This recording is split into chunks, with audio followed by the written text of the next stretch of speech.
Hello, welcome to the Idea Machine Tool today. Today we're going to talk about a machine that I brought in the other day, bought off eBay, and we're going to see just what the quality is. It's a little mini portable hydraulic crimper unit that comes from overseas. And if you look on either Temu and all Alibaba and all them, they have these. And I saw them on eBay and I was able to get a good price on it. And like I said, they come in a nice little crate. Might be able to use that for something later. I don't know. But the little thing is kind of cool, is what it showed on the internet. Trying to see how to get this thing out. I think that's not, there it is. Let me put the lock on for the handle. I can see about lifting it up from that. Alright. This thing's a little on the heavy side for no bigger than it is.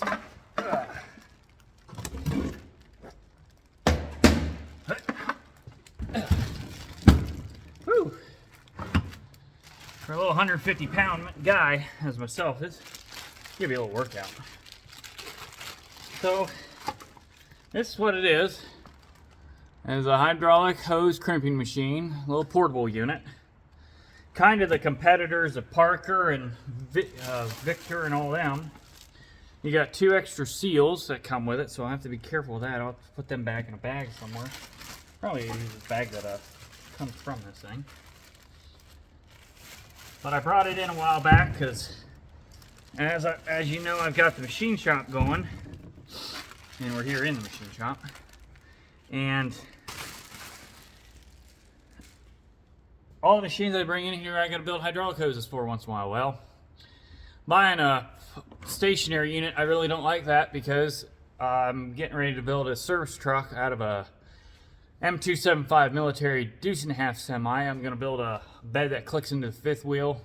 I've got a little IMT knuckle boom unit that's going to be mounted to the back of the cab, behind the cab on the chassis. And to build everything like that, I wanted everything portable. I've got a hydraulic operated generator, a little Hobart welder unit that's going to go on the trailer, the bed's unit itself, and I figured, why not put a hydraulic unit on there?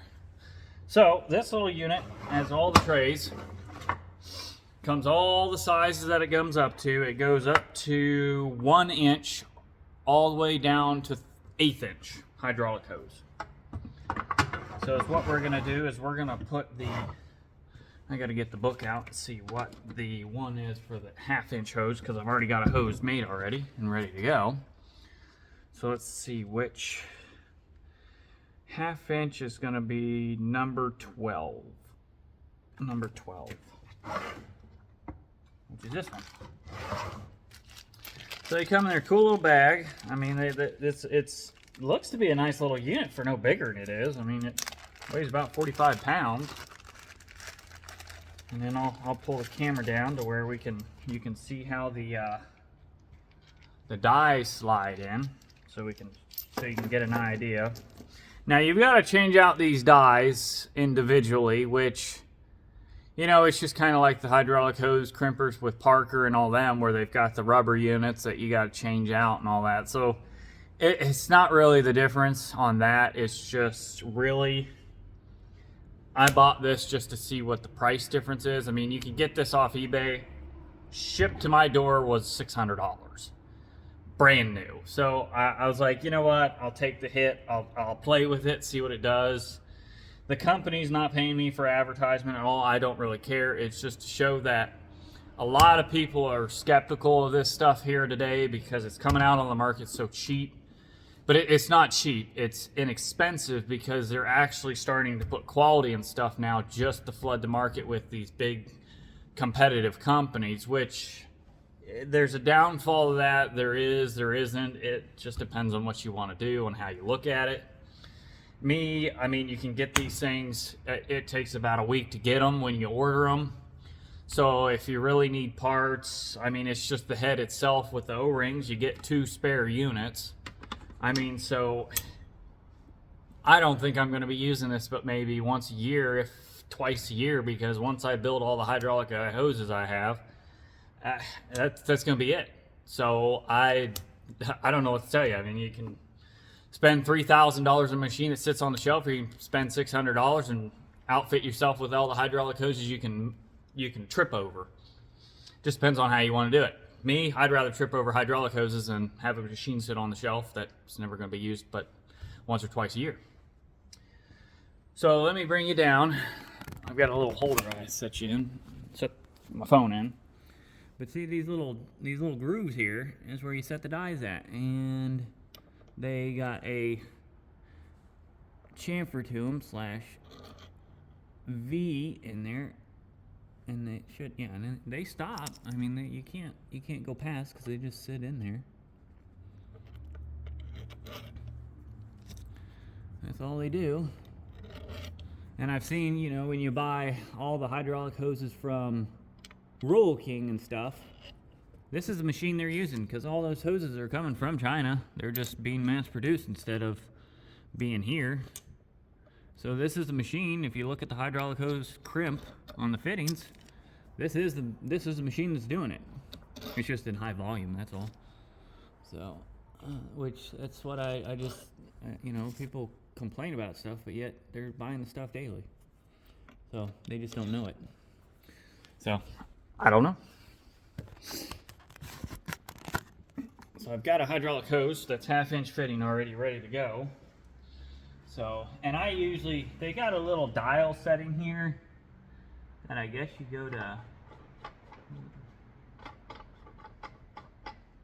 I don't know. I don't use it. I don't think I'll use it, because I usually do it by feel and look and size and everything, so it just doesn't matter to me, really. And then I've been buying hydraulic hose from Vevor off eBay. It's got a 4,000 PSI operating pressure, and it's 16,000 PSI burst, and it's going on a 2,000 PSI little boom lift that I'm putting together. So this hose, to be honest, will probably outlive the machine and me for the price. I've got 4 rolls of hydraulic fittings, and hydraulic hose, 4 rolls of hydraulic hoses, 3 bags of hydraulic fittings. These are the fittings. They're made in China. I mean, it is what it is, but they all come from the same company. You're just buying a name. That's all it is. I've got about $300 in all that. Plus the machine, I got $1,000 with shipping and everything. I've got $1,000 in the hydraulic stuff to put a few machines together, put a boom lift together to where I can do some service work on aerial work. And I don't have a machine sitting on the shelf for $2,000. So, you know, I don't like dishing people with the big companies and stuff, but they kind of got to get their game going, because, yeah. Let's see, I don't think it's, well, let's see, did I get the right die? I said number 2. Let's see, because it's a little tight, so let me see what I gotta, let me see if I got the wrong die, which I probably do, to be honest. Because that's probably, mold numbers 2. Let's go with probably number 3, I think. Which then I'll have to sit there, and since the numbers are on the bag, I'll have to put on a little piece of paper or something and put them down in there, but not too bad. Yeah, because those didn't want to sit too well, so we'll go number 14 and see how that does. Like I said, it's all trial and error, because most of this stuff is in metric. Which actually, I got a die chart here too. Manual hose crimping machine. Let's go to mold base is 10. Let's see what they got. 11, 12. Let's go to number 12. Let's go 14. 14. Yeah, let's go with that one.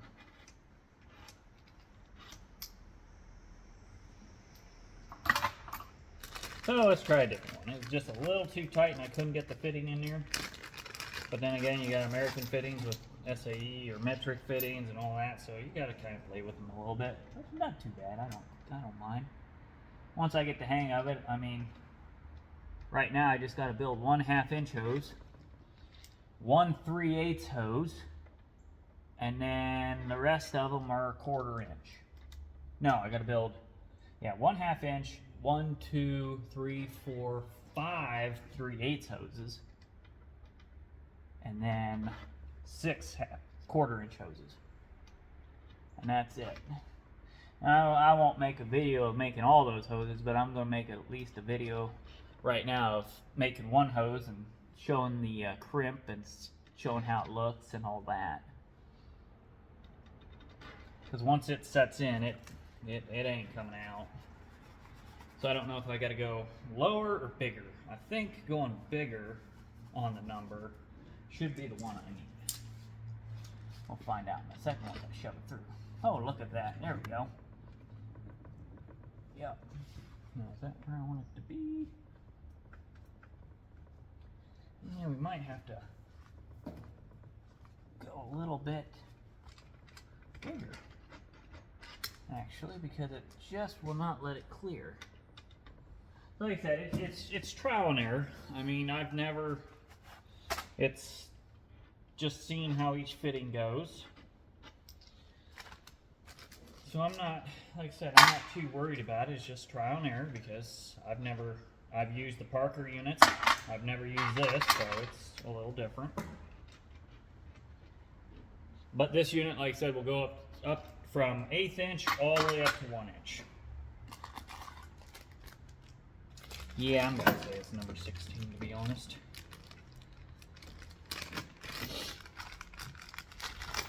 I think that's the one I need. Really.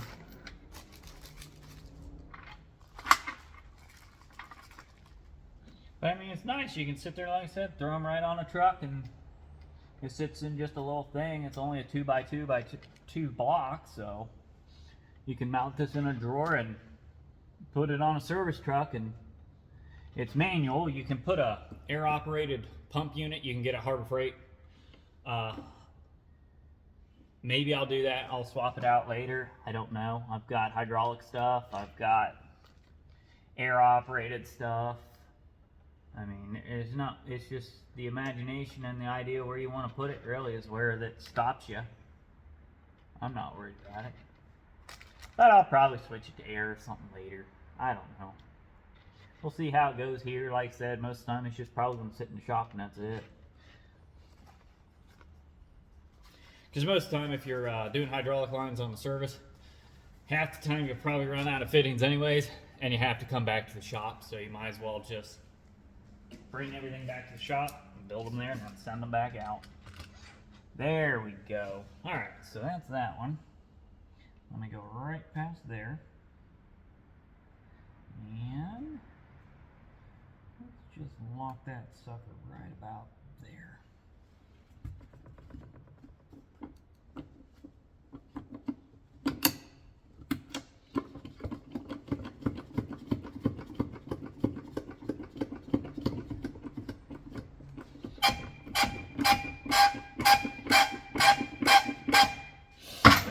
Got a little gauge on it that tells you how much pressure you're putting on it.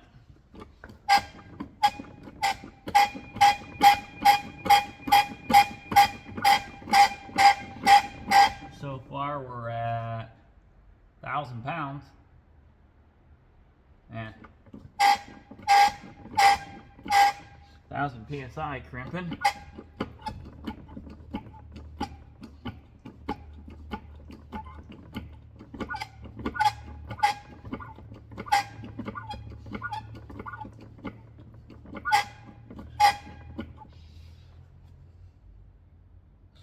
I'm kind of impressed with it already. I mean, that thing just sits right down on here.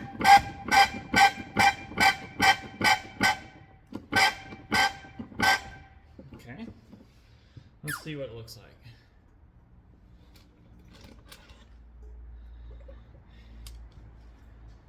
I'll tell you what, I'm more impressed with that than it is Parker. To be honest, I mean, that is just bang on. I'm impressed, to be honest. I mean, it's got a nice shoulder to it. I'm probably just going to put a little bit more on it just to kind of lock it in a little bit more, but I'll tell you what, I mean that, I better get the other end, I'll show you the difference of how much it actually goes down. I'm gonna bring the other end anyway, so it doesn't matter. So, I mean, you can see it's taken from new fitting with that shoulder that's about 1/8 of an inch out all the way to that. So I mean, it cinches it pretty good. I'm impressed. I'm gonna, like I said, I'm gonna put it down just a little bit more to make sure that it has a good seat. But other than that, I'm impressed. And what I do is I always will pull it out of the fitting about 3/4 of the compression, and I'll rotate it and lock it back down and reset everything. And that gives it a really good final finish of everything. Make sure that's where I want it.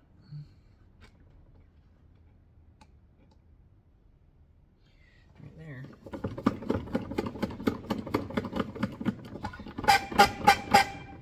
Now the little reservoir is made out of plastic and metal.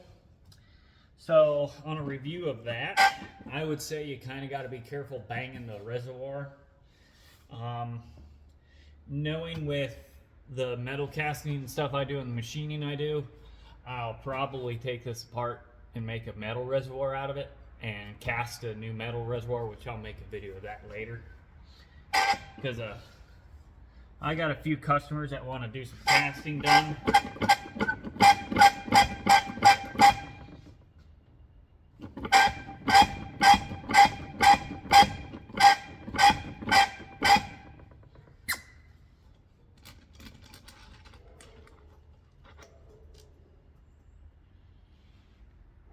And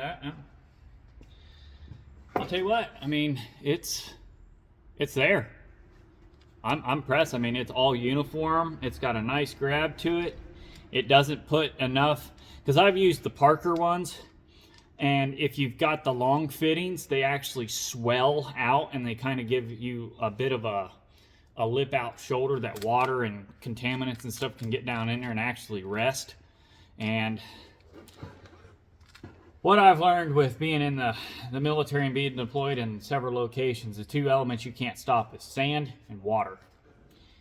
And anything liquid will probably sit down on that edge over time if it's sitting up like that or something like that on a cylinder, and it'll sit there and start wicking in, and it'll start deteriorating that inside fitting down in there, and nobody will ever know, and then boom, it blows off. So with that shoulder there, you don't get that. It's got a nice seal to it.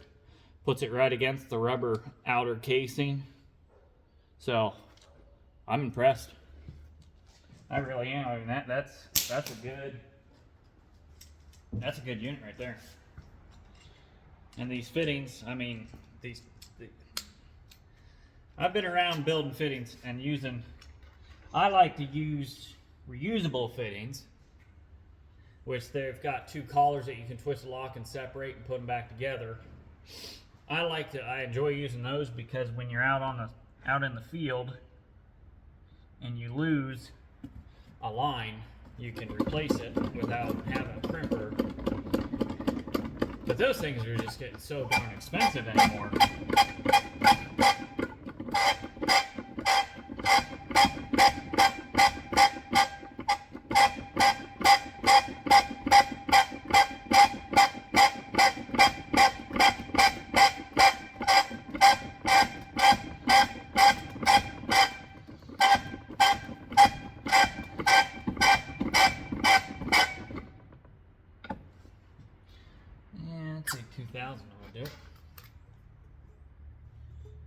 And we'll put it in just a little bit more. So we'll probably be running these right at how they're sitting. We'll probably start running these to about 2,000 is what we'll do. Just run them to 2,000 and be done. And that kind of it kind of shows where they sit at. So I'll annotate that on some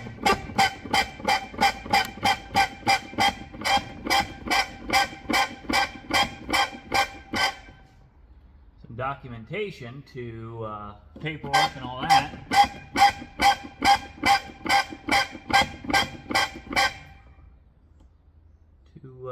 see.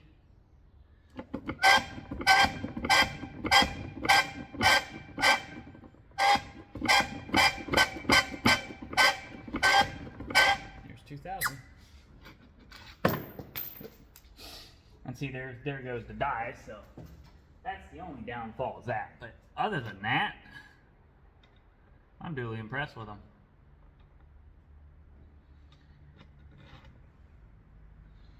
I really am.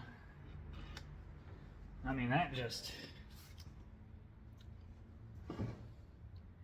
Yeah, let's just say that ain't coming off. And if it does, on a 2,000 PSI unit, that'd be astonishing because this is just a return line. It's... The only problem is I understand why they do it. But these yellow, orange nylon hydraulic hose that they use for boom lifts and aerial lifts, yeah, I understand that it's for electrocution purposes and it kills down the conductivity of a current passing through something. But I don't know if they've ever done a study on what it takes for electricity to pass through hydraulic oil as water.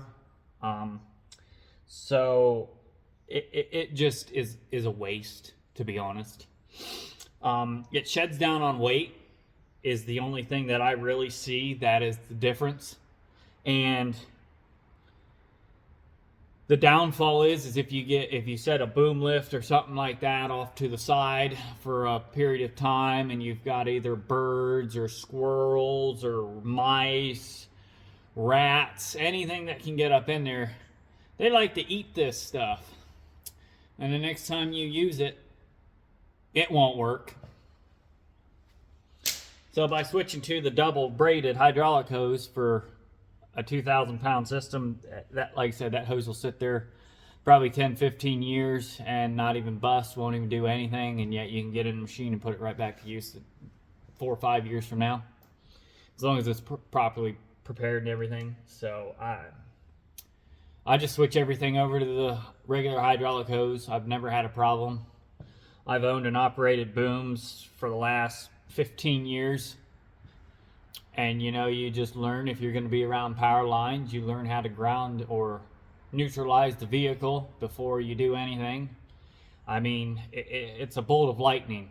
It doesn't matter. It will find a path wherever it's at. So they just blah, blah, current, safeties, this and that, but it's not going to stop me. So, but other than that, this review of this machine, I'm impressed. It does what it needs to. Now I've got to switch the different dies, which I think will probably be the 14 or the 12 that I got to do on a 3/8 and 1/4 inch.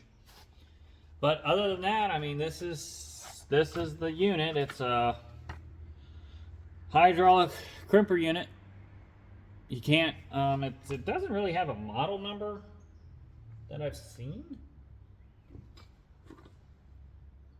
It is in millimeters instead of standard SAE, or vice versa. Sometimes I get that confused, but I don't know if it's got a model number. It weighs 66 pounds. So if you're a little older or whatever, the outer box weight, which is the crate and everything, it weighs 77 pounds in its system. It'll do crimping diameter from range from 10 to 38 millimeters. Hose type is 1/8 inch all the way up to 1 inch. Mold number of molds is 8. Die bore diameter, and we won't worry about that. 2-stage pump, 10,000 PSI. I didn't know there was 2-stage. Oh yeah, there is. It goes fast and then it builds slowly. Yeah, other than that, I mean, it's, yeah, that's a review on this thing. I mean, $600 to your doorstep. There you go. It's nothing major. I just, like I said, I like to try these things from China. The next thing I'll be bringing in is a laser cleaner, because I did demo one of them. The American-made manufacturer comes from the same place, China. You're just buying a name, so for double the price, you're paying for just a name. So I'm gonna bring one of those in and demo one of those, so you can get an idea if you're an industrial individual, or you're a body shop, or you're equipment cleaning, welding fabrication shop. Instead of grinding the slag, the hot roll material off the metal, you can just use the laser cleaner. Yeah, I think that's what we're going to do in this shop here and there. We're going to demo these foreign equipment manufacturers, suppliers, tools, and go from there. So hopefully you guys feel a lot comfortable with this stuff now and really understand that you get what you pay for. It is what it is. I'll sit there and put my money out just to see what's out there, and you know, if it gets the job once, it gets the job done once. I mean, I don't know what to tell you. It is what it is. So, but that's the manual hose hydraulic crimper review. So hopefully you guys enjoy it, and I'll be putting more videos out. Thanks.